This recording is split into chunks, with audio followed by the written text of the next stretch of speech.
तो दोस्तों, कैसे हैं आप सभी। मैं आशा करता हूँ आप सब बिल्कुल ठीक होंगे। दोस्तों, आपका प्यार और कमेंट्स मुझे बहुत अच्छे लगते हैं। बाकी मैं लेट से कहानी डालने के लिए आपसे क्षमा चाहूँगा।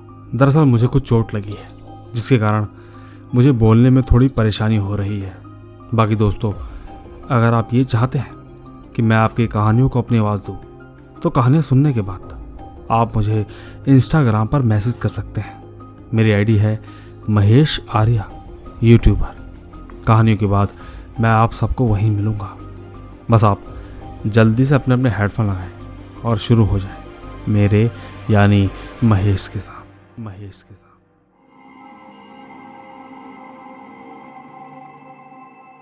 दोस्तों, मेरा नाम निधि है और ये कहानी एकदम सच्ची है, जो कि मेरे जीजा जी के गांव की है। गांव का नाम रामनगर है और उनके गांव में एक नदी है जिसे सब नहर बोलते हैं। यह स्टोरी उसी नहर की है। बहुत समय पहले की बात है। 4 लोग मिलकर एक औरत और उसके बच्चे को किडनैप करके उसी नहर पर ले गए थे। उन लोगों ने उस औरत के सामने ही पहले तो उस बच्चे की गर्दन काट दी और उस नहर में फेंक दिया। साथ ही साथ उस औरत को भी जान से मार दिया। हालत इतनी बुरी थी कि कोई उन्हें पहचान नहीं पाया, क्योंकि उन लोगों ने उस औरत के कान, नाक और उसके हाथ पर जो नाम लिखा था वो सब मिटा दिया था। इसके कुछ ही हफ्तों बाद लोगों को वो रास्ते पर औरत और उसके बच्चे दिखाई देने लगे। यहाँ तक कि उसने उस नहर का पूरा एरिया कवर कर लिया था। धीरे धीरे उन दोनों की आत्मा का खौफ इतना ज़्यादा बढ़ गया कि लोगों ने रात के 9 बजे के बाद उस रास्ते से जाना ही छोड़ दिया। ऐसे ही एक दिन की बात है। मेरे जीजा जी के सामने वाले घर के एक भैया शहर से आ रहे थे। उनको उस नहर और इस औरत की कहानी के बारे में नहीं पता था। वो आराम से बिना डरे लगातार चलते हुए आ रहे थे। कुछ ही दूर आगे चलने के बाद उन्होंने देखा कि एक औरत उनकी तरफ भागती हुई आ रही थी। वो भैया से कह रही थी कि प्लीज मेरे बच्चे को बचा लो, वो पानी में गिर गया है, मेरे बच्चे को बाहर निकालो, देखो वो पानी में डूब रहा है। भैया ने उससे पूछा, कहाँ है आपका बच्चा? औरत ने कहा कि आगे जाकर पानी में देखो। भैया धीरे धीरे नहर के पास जाने लगे। वहां पर ठीक एक झाड़ी थी। वो ठीक उसके पीछे से खड़े होकर देख रहे थे कि तभी वो औरत पीछे से भैया को धक्का देने के लिए उसकी ओर बढ़ने लगी। लेकिन अचानक भैया के कानों पर एक बाबा की आवाज आई, जो कि कह रहे थे कि तू यहां क्या कर रहा है, घर चला जा। भैया ने उस बाबा की तरफ देखा तो उन्होंने बाबा से कहा कि बाबा, इस औरत का बच्चा नहर में गिर गया है। बाबा ने चिल्लाकर कहा, तू घर जा, उसे मैं देख लूंगा। भैया तुरंत बाबा के पास आए। बाबा ने उनसे कहा कि तू इस रास्ते से नहीं, नीचे मंदिर के रास्ते से जा, और हाँ, मंदिर पर हाथ जरूर जोड़ना। भैया चुपचाप आगे की तरफ बढ़ गए और आगे जाकर उन्होंने जैसे ही पीछे देखा तो पीछे उन्हें कोई भी नहीं दिखाई दिया। रात का वक्त था। वो जल्दी जल्दी अपने घर पर आ गए और चुपचाप सो गए। सुबह होते ही उन्होंने रात वाली बात घर में बताई। घर वालों ने कहा कि भैया आप तो बच गए, वरना आपके साथ बहुत बुरा हो जाता।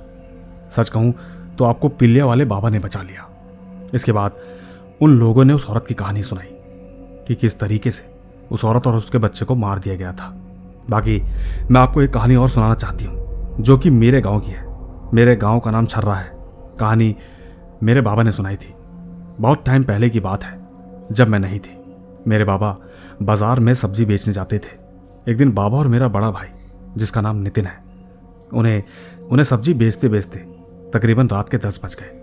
उस टाइम गांव में 10 बजे तक तो आधी रात हो जाती है। और तो और वहां से हमारे घर जाने के 2 रास्ते हैं, एक बाजार के अंदर से और एक बाहर से, जहां पर शमशान घाट पड़ता है। बाबा ने सोचा कि शमशान घाट वाला रास्ता छोटा रास्ता है। वो ठीक छोटे रास्ते से जाने लगे। चलते चलते नितिन ने बाबा से कहा कि बाबा भूख लग रही है। बाबा ने उसे खाने के लिए जलेबी दी और वो दोनों घर की तरफ निकल पड़े।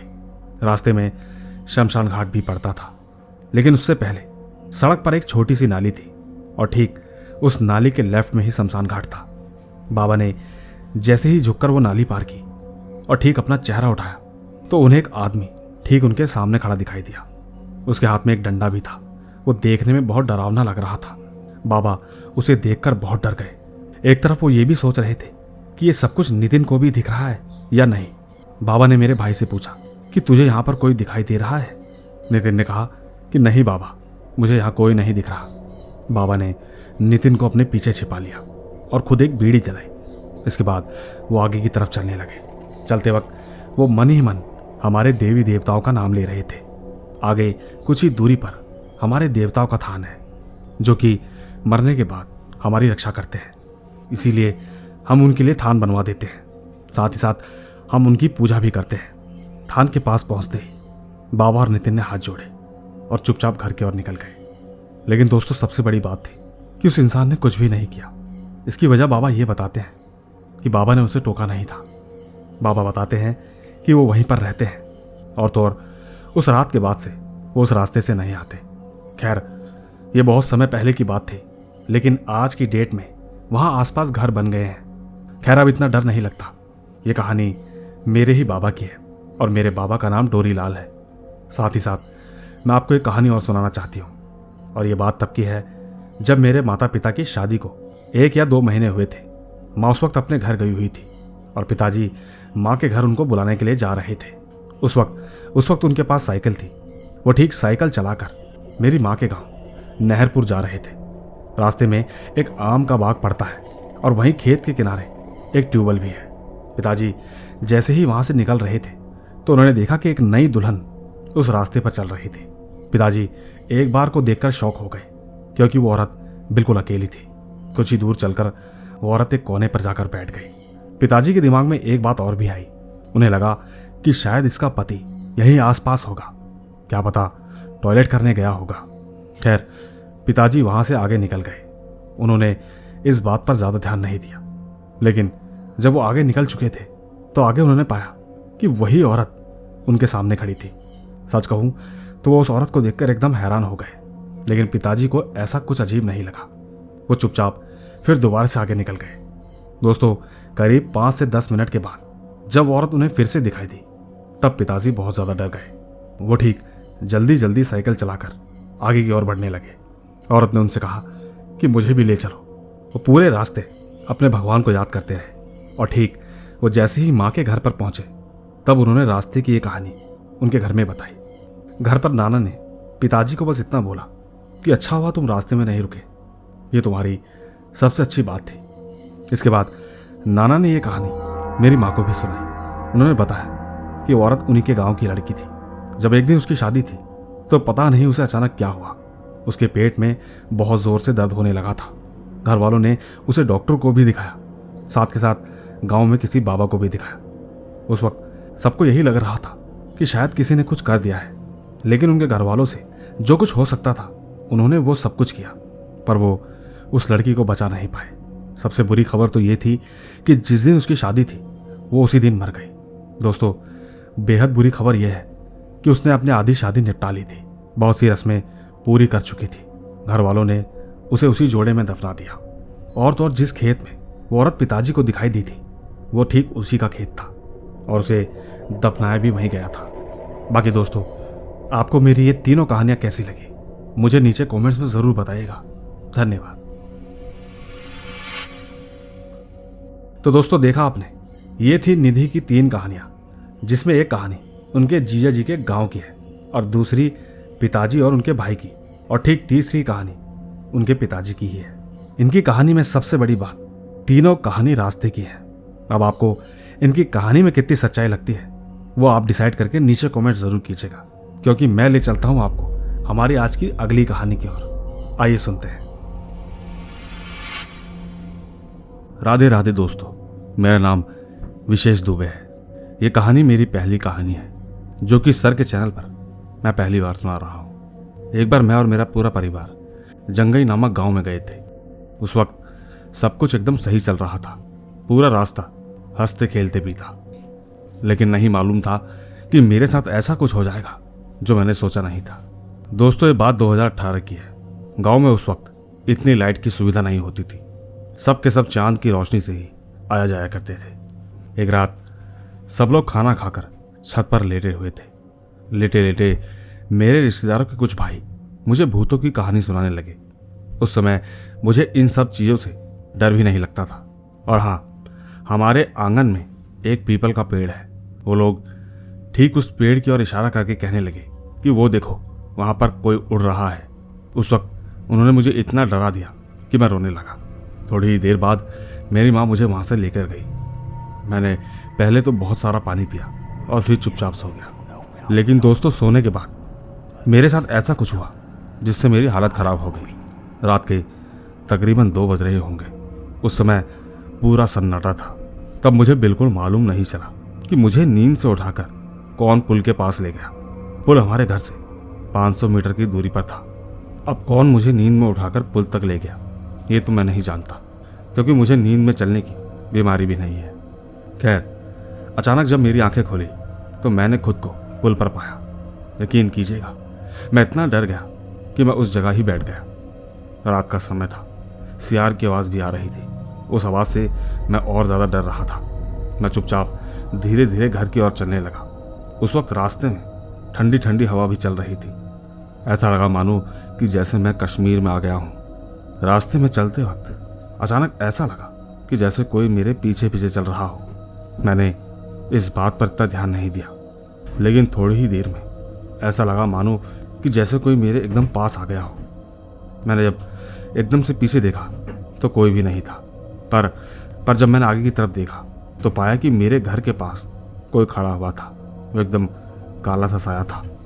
मैं उस साये को देखकर एक कोने में खड़ा हो गया। वो चीज़ मेरी तरफ ही देख रही थी। चांद की हल्की हल्की रोशनी में मुझे इतना दिखाई दे रहा था कि वो मुझे देखकर गुर्राने लगी थी। ऐसा लग रहा था कि जैसे मेल और फीमेल दोनों की वॉइस मिक्स हो गई हो। धीरे धीरे वो मेरी तरफ ही आने लगी। मैं डर के मारे पीछे कदम बढ़ाने लगा। कुछ ही पल बाद वो मेरी तरफ ऐसे भागी कि जैसे मेरी आखिरी रात हो। मैंने तुरंत ही एक्शन लिया। मैं अपने खेत से ऐसे कूदकर भागा कि जैसे आखिरी बार भाग रहा हूँ। दोस्तों, ठंडी के मौसम में धान बोया जाता है। खेतों में उस वक्त पानी छोड़ा गया था। मेरा पैर खेत के अंदर धंसा जा रहा था, पर कैसे कैसे करके मैं भागने की कोशिश कर रहा था।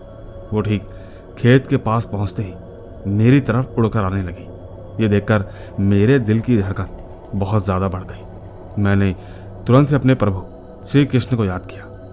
वो साया भागता हुआ घर के पीछे दरवाजे से अंदर घुस गया।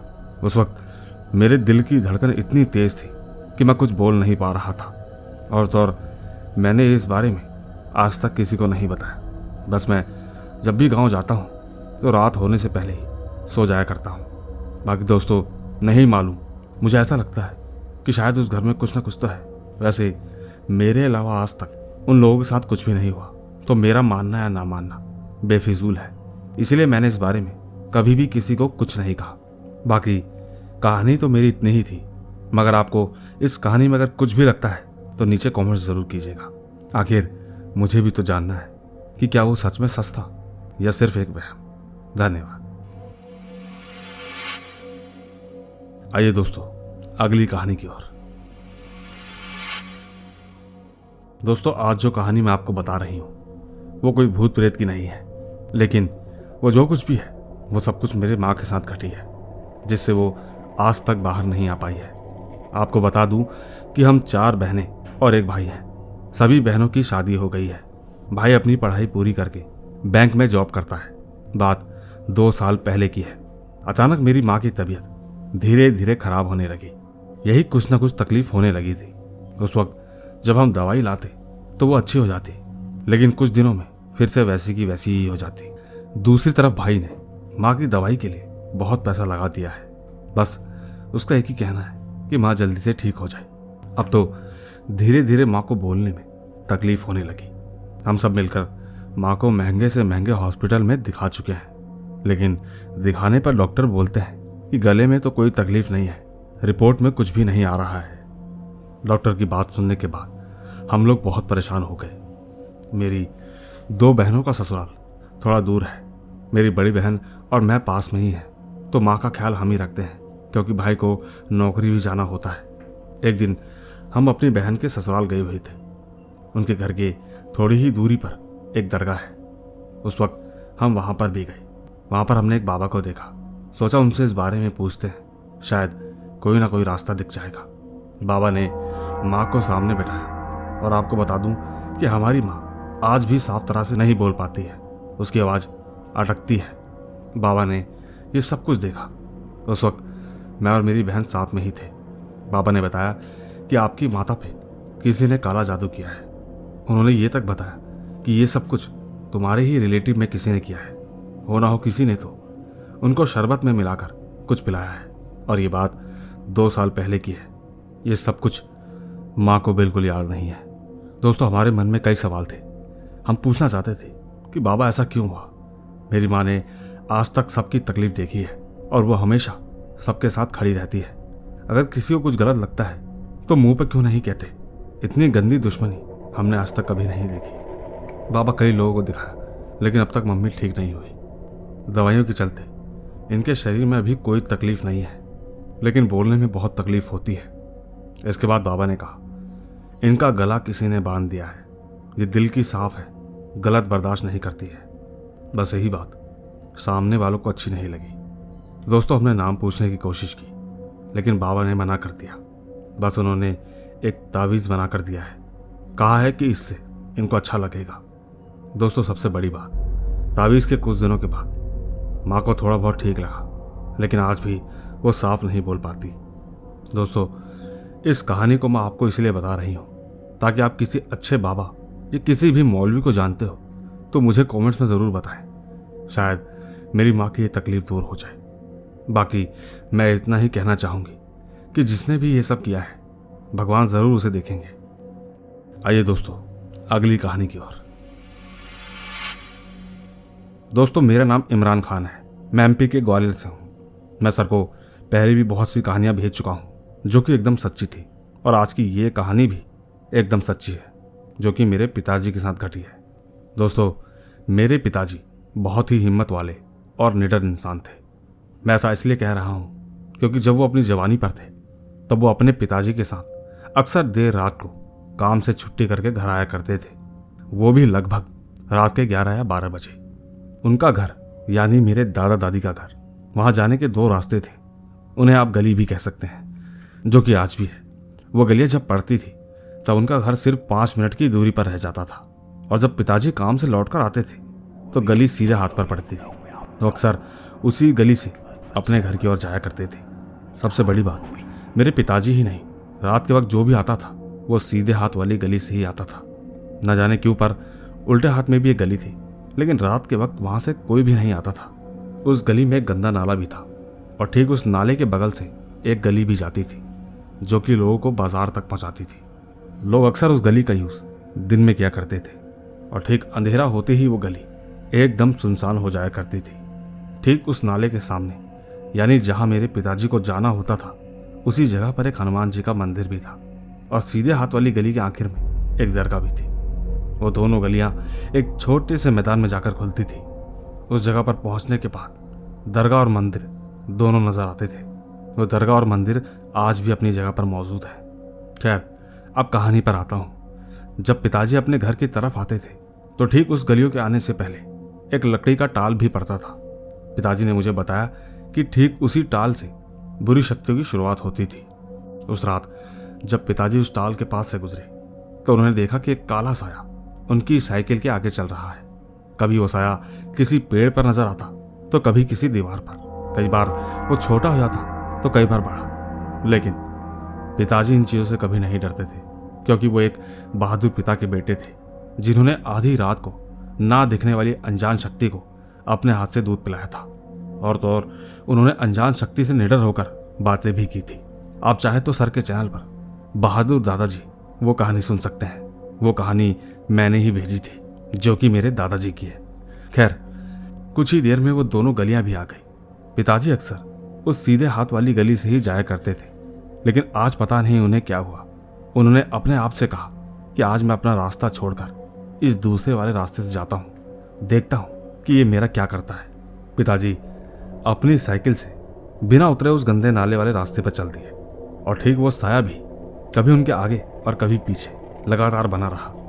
कुछ ही देर बाद पिताजी उस मंदिर वाली साइड में जाकर खड़े हो गए, और जब उन्होंने पीछे देखा तो साया इस नाले में खड़ा होकर लगातार अपना सर हिला रहा था। पिताजी समझ गए थे कि इसका दायरा इतना ही है, शायद ये मुझे नाले की तरफ आने को कह रहा है। पिताजी ने उससे कहा कि तू जो कोई भी है, अगर तेरे अंदर हिम्मत है तो तू इस मंदिर वाली सीमा के पास आकर दिखा। वो साया नाव में सर हिला रहा था। पिताजी ने मंदिर पर अपना सर झुकाया और जब दोबारा देखा तो वहां कुछ भी नहीं था। दोस्तों, पिताजी ने समझदारी से काम लिया। उस दिन के बाद से वो उस रास्ते से कभी नहीं गए। शायद उस नाली की वजह से ही लोग वहां नहीं जाते होंगे, क्योंकि हर शक्ति का अपना एक डेरा होता है। अगर आप उस तक पहुंच जाते हो तो नहीं मालूम वो आपके साथ लग जाती है। बाकी दोस्तों, ये एक सच्ची कहानी है जो कि मेरे पिताजी ने मुझे आज से कई साल पहले सुनाई थी। आज मेरे पिताजी इस दुनिया में नहीं है, लेकिन उनकी यादें हमारे दिलों में हमेशा रहेगी। आई लव यू पापा। धन्यवाद। दोस्तों, ये थी इमरान खान की कहानी। इन्होंने जैसे अपने दादाजी की कहानी सुनाई थी, उसी तरह ये एक बहादुरी के इनके पिताजी की कहानी थी। पर खैर, जो कि आज इस दुनिया में नहीं रहे। भगवान उनकी आत्मा को शांति दे। बाकी मैं ले चलता हूं आपको अगली कहानी की ओर। आइए सुनते हैं। दोस्तों, मैं सर का बहुत पुराना सब्सक्राइबर हूं और मैंने अब तक इनकी लगभग सारी कहानियां सुनी है। मैंने कल रात को कुछ महसूस किया है और वही बात मैं आपको बताना चाहता हूं। मैंने कहानियों से इतनी सीख ली है कि जो कुछ भी मैंने आज तक सुना, मैंने उसी पर काम किया। यकीन मानिए, मेरे साथ कुछ भी बुरा नहीं हुआ। आइए आपको बताता हूँ। मेरा नाम आकाश है। मैं इंदौर में रहता हूँ। मैं एक प्लास्टिक इंडस्ट्री में काम करता हूँ। बात कल की ही है। मुझे कल ही सैलरी मिली। मैं बहुत खुश था। मैंने सोचा आज एंजॉय करता हूँ, इसीलिए मैं घर से तैयार हुआ। मैं ठीक शराब और चिकन लेने के लिए निकल गया। वाइन शॉप मेरे घर से आधा किलोमीटर दूरी पर है और आपको बता दूं कि वाइन शॉप जाते वक्त मैं एक छोटा सा शॉर्टकट लेता हूं, जहां पर 3 फीट की एक रेलिंग है जिसे मैं हमेशा कूद कर जाता हूं, वरना आगे से पूरा घूमकर आना पड़ता है। तो ठीक कल रात को भी मैंने यही काम किया, लेकिन आज कुछ अलग था। मैं जैसे ही रेलिंग पर चढ़ा और नीचे कूद रहा था कि तभी मुझे कपूर और अगरबत्ती की तेज स्मेल आने लगी।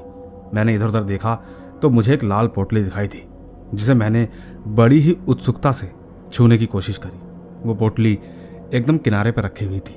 मेरे हाथ में लेते ही अचानक मेरा पैर फिसला और मेरा पैर उस पोटली के साथ 1 फीट अंदर गड्ढे में चला गया। हालांकि मैंने इसको इग्नोर करके अपना पैर बाहर निकाला और दूसरी तरफ कूद गया। मैं ठीक वाइन शॉप पर पहुंचा और अपना सामान लेकर चिकन लेने के लिए निकल पड़ा।